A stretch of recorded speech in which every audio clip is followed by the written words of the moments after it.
Tiedätkö mistä on Seinäjoen tuomionkirkko? Mikä? Seinäjoen tuomionkirkko. Ei Seinäjoella tuomionkirkkoa. Ai jaa, mun kaveri sanoi, että täällä olisi, mutta pitää sitten varmaan lähteä muualle.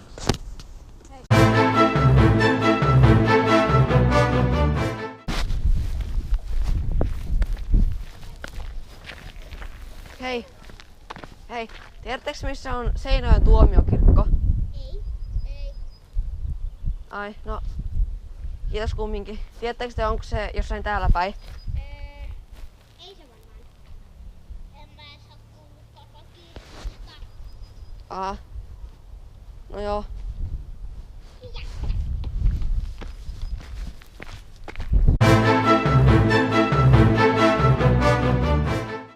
Tiedätkö missä on Seinäjoen tuomionkirkko? Seinäjoella on tuomiokirkko. Lakeuden risti kyllä on. Ja sitten on toi Törnävän kirkko. Ai joo, kaveri sanoi, että se olisi täällä päin. Joo, ei oo tuomiokirkkoa Seinäjoella, mutta Lakeuden risti varmaan etitte, se on keskustassa. Missä päin on keskusta sitten? No nyt me ollaan Hyllykalliolla, niin keskustaan kuule, kun lähet tonne. Tiedätkö missä toi Sale on Tanelin rastassa? Elikkä meet siitäkin vielä ohi kuule ja käännyt sitten siitä Penttilän tietä vasemmalle siitä, mistä menee niinku Sittaria kohti ja siitä ajat suoraan, niin sieltä löytyy. Juu, kiitos.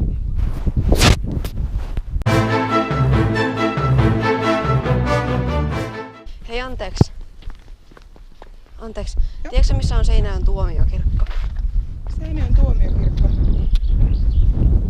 Mä tiedän missä on Törnävän kirkko ja Nurmon kirkko, mutta en ole kyllä ihan varma mikä on tuomiokirkko. No, kiitos kumminkin.